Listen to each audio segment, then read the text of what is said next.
Hello, my name is Josh from CyclonesOZ, and I felt like this was a good time to make a quick video on the situation over in southwest Queensland and into Lake Eyre. We've got some record-breaking water levels expected to reach Lake Eyre sometime in the next few weeks out of the next month or so, and I felt like it was, like I said, a really good time to make a quick update on this. So right now what we're looking at is the satellite imagery in Central Australia. This is from windy.com, and it's not the best imagery that's out there, and we will get to that high-resolution imagery in just a minute, so bear with me. But you can see these streak marks that are tracing out the cursor right now, moving through Birdsville into the northeastern parts of South Australia. That's water.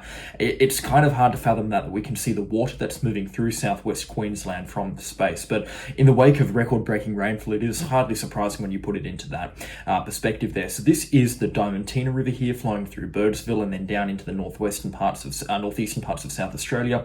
This is the Cooper Creek here, moving through Durham Downs and Quilpie, Windora, and this is now extending out into Moomba and the gas fields around Moomba. And then we've got I believe it's the Bully River here that's flown through Addervale, Quilpie, down to Thumagaminda, and now into the northwestern parts of New South Wales through to Burra.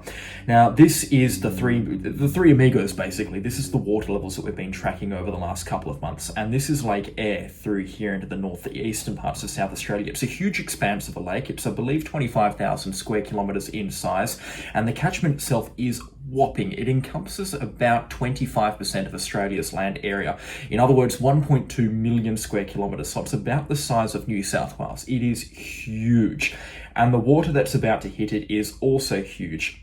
This is the high-resolution satellite imagery that I've been talking about. This is from a website called NASA Worldview, and I'll leave a link down in the description down below. This is a fantastic website, and again, I can't recommend it enough. You can see Lake Eyre here. It's the salt lake. It's white in colour. It actually looks like a bit of cloud, so you might have mistaken it for a bit of cloud here. This is Lake Eyre with its two significant humps and its lake body there. And this is the water here from the Diamantina River. This is the muddy water here coming down from the Cooper Creek, and this is the Bully River through here. And I would also like to say, how green is Queensland looking right now? Through the catchment that picked up 600-700 millimeters of rainfall in a week, it is green like you wouldn't believe. In fact, it's probably greener than it will ever be in the next decade or so, which again is good news considering we're not looking out for rainfall like this anytime in the next decade. This is crazy stuff. It's just mind-boggling stuff, but it gets even more mind-boggling. We're going to manipulate the imagery here and use something called corrected reflectance bands 721, and this here is going to turn the imagery into something completely different. It's going to look very manufactured at this point in time, so let's just give it a second to load in. This is, and you might have remembered this from the Facebook post that I've just posted actually, but this shows the blue areas as water, and then you can see the sandy areas and the green areas as being sand and grass and greenery. As you can see, moving through Queensland, and then the cyan areas here is just salt and cloud activity. So you've got cloud activity down here on the South Australian coastline, and then the salt through here is being Lake Eyre. The amount of water that's moving through the Diamantina River is actually about 3 times the size or the expanse of Lake Eyre, and Lake Eyre is a shallow lake. It's got a maximum depth when full of about 7 meters, so it's really shallow, especially considering its size. Like, it's absolutely massive. It's comparative in size to Tasmania and the Australian Capital Territory, and it's going to be comparative in size when we start to see this water move through here. And this is the water coming through from the Cooper Creek here. It's just huge, and now moving into some of the low-lying areas extending into the northeastern corner of South Australia around Moomba. Again, it's just massive, the amount of water. And if we zoom out a little bit and then really pull this back, the great thing with this imagery here is if we just give it a second to load in, we can really see how this water has moved through. So again, pay close attention. I'm going to go through this relatively slow, but if you see me go through it quite fast, you can see the expanses of water just extending through into South Australia, especially over the last couple of weeks. The water's moving at about 20 or 30 kilometers per day, and it's really now beginning to fill out. The imagery for today hasn't actually loaded in yet. The imagery from yesterday was pretty ordinary, but I'd say that the first drops of water from reaching Lake Eyre are maybe about a week away, give or take. Somewhere between 7 to 10 days is when we're going to see those first drops of water arrive into Lake Eyre from the Diamantina River, that is. But this is going to be a month or many month-long process. I'm not expecting Lake Eyre to begin to properly fill until at least mid-May, and I'm not expecting the water to reach its maximum until at least late May, if not early June.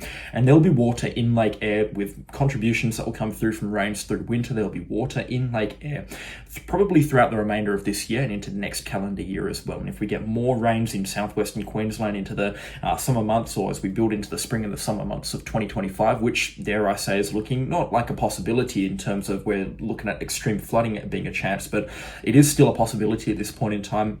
they're definitely looking at above average rainfall into the backside of 2025.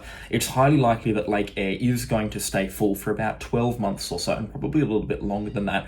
This is flooding that we have never seen before in Lake Eyre, not at least in my lifetime, and not at least in many of your lifetimes as well. This dates back to the floods in 1974-75 when we were seeing record-breaking water, so 50 years on we're seeing it again.